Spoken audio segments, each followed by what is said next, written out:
नमस्कार, जय हिंद साथियों, स्वागत है आपका अपने यूट्यूब चैनल सक्सेस के 92 में। साथियों, कल एक पत्र जारी हुआ था, खास करके जो कमेटी की बैठक हुई थी, कमेटी का निर्धारण हुआ था, कमेटी ने जो निर्णय दिया, उसके आलोक में 3 पत्र जारी हुए थे, प्रोन्नति, वेतन संरक्षण और साथ ही साथ वरीयता को लेकर के। तो उस पर हमने एक वीडियो बनाया था, उसमें जानकारी दी थी कि आखिर किनको किस तरह से लाभ पहुँचने वाला है।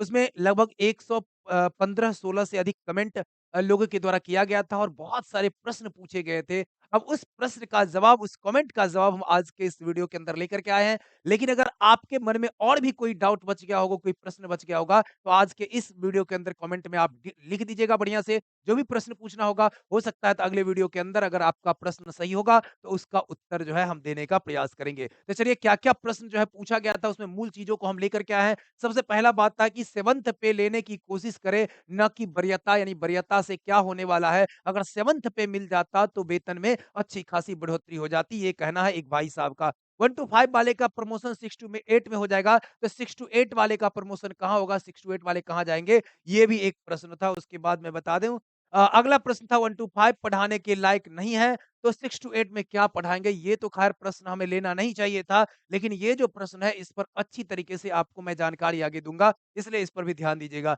बीपीएससी वाले के साथ धोखा हुआ, क्या सच में बीपीएससी शिक्षकों के साथ धोखा हुआ है? अगला है कि हेड हेड टीचर, हेडमास्टर को मिला झुनझुना, क्या सच में झुनझुना मिला है? विशिष्ट ही रहना अच्छा था या हेड टीचर, हेडमास्टर में आना ये अच्छा है? इसके बारे में भी बात करेंगे। उसके साथ-साथ और भी प्रश्न थे, जो 10 वर्षों से प्रशिक्षित शिक्षक के रूप में थे, लेकिन टीआरई 3 में योगदान कर लिए, तो क्या उनको प्रमोशन मिलेगा? इस पर भी चर्चा करने वाले हैं। साथ-साथ जो प्रधान शिक्षक 6 टू 8 से आए हैं, उन्हें मध्य विद्यालय का प्रधान बनाया जाएगा। क्या ये हो सकता है? क्या ये संभव है? क्या और 2600 जो प्रधान शिक्षक के रूप में अभी तक इंतज़ार कर रहे हैं, उनके विद्यालय अलॉटमेंट का, जिला अलॉटमेंट का, उनका क्या होगा? उनके बारे में अभी तक कुछ जानकारी नहीं मिली है। अब ये सारी चीज़ें जो है आपको स्पष्ट कराते हैं। देखिए, सबसे पहला बात तो ये स्पष्ट है कि 7th पे लेने की कोशिश करें, ना कि वरीयता। ये जिन्होंने भी कमेंट किया, बहुत अच्छा कमेंट किया है। निश्चित रूप से 7th पे अगर मिल जाता तो झंझट ही खत्म हो जाता। एक अच्छा खासा जो है ना, आपका लगभग कोई भी ऐसे शिक्षक नहीं होते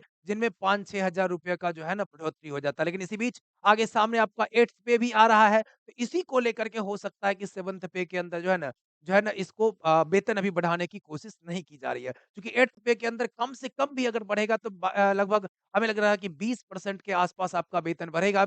और 20% बढ़ने का मतलब होता है कि अच्छा खासा मूल वेतन में ही वृद्धि हो जाएगा और 8th पे सबको लागू होगा, निश्चिंत रहिए, सभी शिक्षकों के ऊपर 8th पे कमीशन लागू होगा। तो जो अभी है उसके आगे उसमें बढ़ेगा, ठीक है? तो इस वजह से हो सकता है, चूँकि अब मामला 6 महीना साल भर का है, 6 महीना से 7 महीना के अंदर जो है, चूँकि आपका हमें लगता है जून-जुलाई तक कमेटी आपको दे देगी निर्णय 8th पे का, और वो कहीं अगर जनवरी से पूरा लागू होना है तो एरियर बन करके आपको मिलेगा, है ना? अगर सरकार थोड़ा-सा विलंब से अगर लागू करती है तो वो चीज़ें जो है सो उसको आपको वित्तीय लाभ तो नहीं मिलेगा, लेकिन लाभ मिलेगा ही मिलेगा, ठीक है? ये 7th पे की बात अगर हो जाती तो ये ज़्यादा फ़ायदेमंद था वास्तव में। लेकिन वरीयता, ये भी एक बहुत बड़ा सवाल है जी। वरीयता का निर्धारण हो जाना, ये अपने आप में कहीं एक तरह से लंबे समय से आ रही समस्याओं का समाधान हो गया है। कई जगह पर देखते होइएगा, कुर्सी खींचा-खींची हो जा रहा था, है ना? आपस में शिक्षक हैं, विद्वान लोग हैं, फिर भी कुर्सी खींचा-खींची, मार-पीट हो जाता था, किसी है ना? कहीं से मतलब बाहरी लोगों को बुला करके तब झगड़ा झंझट हो जाता था। तो ये एक अच्छी चीज़ है, वरीयता का निर्धारण कर देना, ये अच्छी बात है, स्पष्ट हो गया इसके अंदर। तो कहीं न कहीं ये भी ज़रूरी था।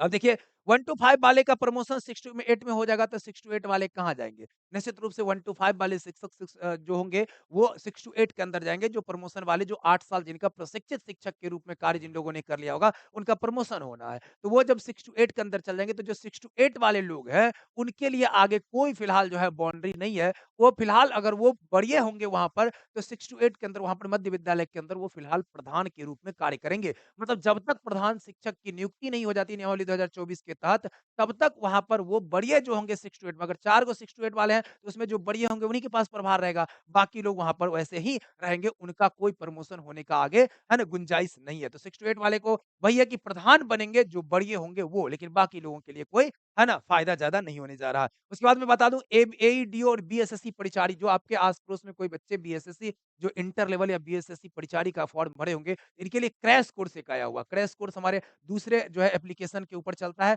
उस एप्लीकेशन का नाम है टीचिंग जॉब मंत्रा। आप सभी टीचिंग जॉब मंत्रा के बारे में शायद जानते होंगे, बहुत कम ही लोग जानते होंगे। वहाँ पर भी आपको लगभग है ना, 1,15,000 से अधिक अपना परिवार वहाँ पर भी है और तगड़ा वहाँ पे जो है सो लाइव क्लासेस नियमित रूप से चल रहा है। अगर विशेष जानकारी लेना होगा क्रैश कोर्स जुड़ने से संबंधित तो 852118 8709 पर कॉल या व्हाट्सएप करके आप यहाँ से परिचारी के अंदर बच्चों को जुड़वा सकते हैं और एईडीओ के अंदर क्रैश कोर्स में जो आपको है ना 70 दिनों का क्रैश कोर्स एईडीओ के लिए चालू हो रहा है। 1 तारीख से चालू होगा और एकदम कम शुल्क में बेहतरीन सुविधा आपको उपलब्ध कराई जा रही है। Live class, recorded video, PDF notes, test हर चीज़ वहाँ पे उपलब्ध कराया जा रहा है। चलिए अगला प्रश्न था जी 1 टू 5 में पढ़ाने लायक नहीं है, तो 6 टू 8 में क्या पढ़ाएँगे? अब ये तो एकदम है ना, एक तरह से कहिए इस तरह की शब्दावली का प्रयोग करना ही नहीं चाहिए। आप एक शिक्षक हैं, निश्चित रूप से अगर जो 1 टू 5 के अंदर है, वो अभी विशिष्ट शिक्षक बन चुके हैं, सक्षमता दे के आए हैं, दक्षता दे करके आए हैं। उससे पहले उन्होंने प्रशिक्षण लिया है, लंबे समय का कार्य अनुभव है। निश्चित रूप से वो जो है ना 6 टू 8 के अंदर भी अभी जस्ट सक्षमता हुआ है ना, उसको भी उन्होंने पास किया होगा, तभी तो विशिष्ट बने होंगे। और अब वरीयता का एक चीज़ और बता दें आप लोग को, वरीयता का जो पूर्व का क्रम है ना, वही वही बरकरार रहेगा। मतलब पूर्व का क्रम का मतलब हुआ कि अगर एचएमएचटी हैं तो वो होंगे। उसके बाद विशिष्ट शिक्षक अगर है, तो विशिष्ट शिक्षक ही होंगे, याद रखिएगा। विशिष्ट शिक्षक ही वरीय होंगे। उसके बाद जो है विद्यालय अध्यापक रहेंगे। जो पूर्व में आया था स्पष्ट रूप से उसमें किया गया था, विद्यालय अध्यापक रहेंगे और अंत में नियोजित शिक्षक जाएँगे जी, है ना? अंत में नियोजित शिक्षक जाएँगे, इस बात को याद रखिएगा, ठीक है? अंत में नियोजित शिक्षक जाएँगे, ये याद रखिएगा। वरीयता का क्रम इस तरह से निर्धारित होगा। क्योंकि है ना? ये वरीयता का क्रम इस तरह से ही निर्धारित करना है, जो इससे पहले भी पत्र आया था वरीयता का क्रम का, उसको खत्म नहीं किया गया है। इसके अंदर जो है केवल और केवल प्रोन्नति से संबंधित, वेतन संरक्षण से संबंधित और प्रभार किसको सौंपना है, इसको लेकर के दिया गया था। लेकिन ये वरीयता का क्रम यही रहेगा आपका, जो विशिष्ट है वो ज़्यादा वरीय होंगे, किनसे? नियोजित शिक्षक से और विद्यालय अध्यापक भी उनसे वरीय हैं, क्योंकि उन्होंने परीक्षा नहीं दिया है विशिष्ट बनने के लिए। अब देखिए बीपीएससी वालों के साथ धोखा हुआ है क्या? निश्चित रूप से बीपीएससी वाले शिक्षकों के साथ अगर बात करें धोखा का, आप 7th पे के हकदार हैं निश्चित रूप से। लेकिन अगर इसमें वरीयता के लिए अगर बात करिएगा और प्रोन्नति के लिए बात करिएगा तो आपके लिए भी एक मार्ग प्रशस्त किया गया है। एक स्पष्ट मार्ग बन गया कि आपके पास भी 8 वर्ष का अनुभव होगा तो आप प्रोन्नति ले पाएँगे। आपके पास भी अगर आप अगले कैडर की ओर जाते हैं या दूसरे कैडर में जाते हैं तो आपको भी वेतन संरक्षण का लाभ मिलेगा। ये आपके लिए भी फ़ायदा की ही बात है, नुकसान कहीं से नहीं है। अब रही बात देखिए यहाँ पर आप देख सकते हैं धोखा अगर आपके मन में हो रहा है कि विशिष्ट शिक्षकों को ज़्यादा पेमेंट मिलता है, हमको कम क्यों मिलेगा? तो यहाँ पर थोड़ा-सा कार्य अनुभव भी जो है ना कहीं न कहीं मायने रखता है। कार्य अनुभव आप देख सकते हैं कोई 20 साल से काम कर रहे हैं आपके सामने, है ना?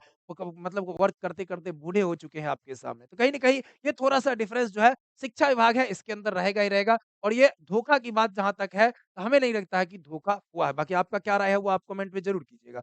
एचएमएसटी को क्या मिला? झुनझुना, विशिष्ट ही रहना अच्छा था, क्या ये बात सत्य है? देखिए एचएमएचटी थोड़ा-सा धैर्य रखना होगा भाई साहब, जिस तरह से वेतन संरक्षण सबको मिला है, आने वाले समय में आप ऑलरेडी जो है सो आप एक कमीशन से नियुक्त हुए हैं और आने वाले समय में जब आपके जो जूनियर हैं, जो कनिये होते हैं, उनका वेतन कभी भी आपसे ज़्यादा नहीं होना चाहिए और उनका वेतन अगर ज़्यादा होता है, तो आप हाई कोर्ट का भी रास्ता देख सकते हैं और आप जो है सो सरकार के समक्ष भी अपनी बातों को रख सकते हैं कि भाई साहब हमारा ये कनिये है और कनिये का वेतन अगर हमसे ज़्यादा है, तो फिर हमारा वरीयता का क्या फ़ायदा होगा? तो वहाँ पर कनिये से जो है हाई कोर्ट का इससे पहले भी कई बार आदेश भी आया हुआ है कि कनिये का वेतन जो है वरीय से अधिक नहीं होना चाहिए। तो वेतन आपका एडजस्ट किया जाएगा और वो बढ़ाया जाएगा, वो मजबूरी हो जाएगी। तो थोड़ा-सा समय तो देना पड़ेगा। कई लोग का कमेंट आया कि भैया काम वर्कलोड लाद दिया गया और पैसा नहीं बढ़ाएगा। ये तो बिल्कुल सही बात है कि प्रधान शिक्षकों की अगर बात किया जाए तो शुरू से, है ना?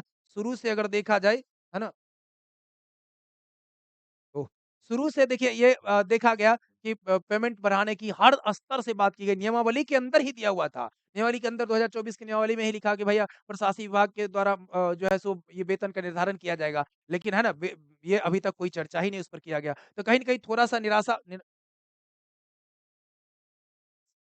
निराशा वाली बात तो है ही, ठीक है? लेकिन आगे बात करेंगे देखिए 10 वर्षों से प्रशिक्षित शिक्षक के रूप में कार्य लोग किए हैं, लेकिन टीआरई 3 के अंतर्गत क्या उनको प्रमोशन मिलेगा? उनको प्रमोशन नहीं मिलेगा। अब वो उनका चूँकि कैडर बदल गया, वो बीपीएससी शिक्षक के रूप में चले गए, उनकी वहाँ पे नई नियुक्ति हो गई है, उनको वेतन संरक्षण का लाभ मिल जाएगा, लेकिन प्रमोशन नहीं मिल सकता, है ना? प्रमोशन के लिए उनको उसी कैडर में रहना होता, तो प्रमोशन मिल सकता था। अब इस कैडर में वो 8 साल काम करेंगे या जो भी उनका 4 साल, 8 साल जो भी होगा, तो उतना काम करेंगे, उसके बाद उनको प्रमोशन मिलेगा। जब प्रधान शिक्षक 6 टू 8 से आए हैं, तो उन्हें मध्य विद्यालय का प्रधान बनाया जाएगा। अभी तो फिलहाल नहीं बनाया जाएगा, चूँकि अभी तो उनको अनुभव लेना है प्राइमरी स्कूल के ही, है ना? वो मिडल स्कूल में भी जाएँगे ही नहीं जो मिडल स्कूल में प्रधान बनेंगे। मिडल स्कूल के अंदर भी प्रधान बनेंगे, यही प्रधान शिक्षक बनेंगे, लेकिन कम से कम 4 वर्षों के अनुभव के बाद।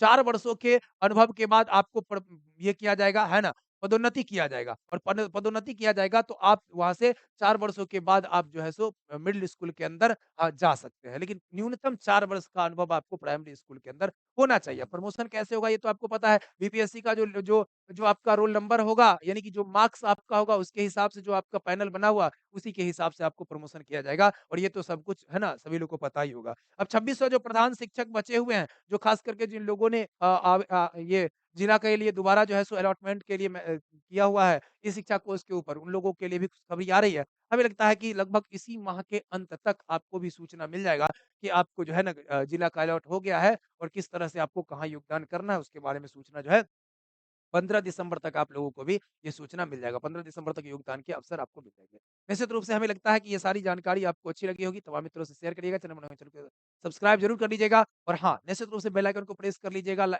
सब्सक्राइब करके कि जब भी हम लोग वीडियो अपलोड करें तो आपके पास जाए सबसे पहले। तमाम मित्रों से शेयर करिएगा। बहुत-बहुत धन्यवाद, बहुत-बहुत हाँ, आपके मन में और भी कोई प्रश्न होगा तो कमेंट ज़रूर कीजिएगा।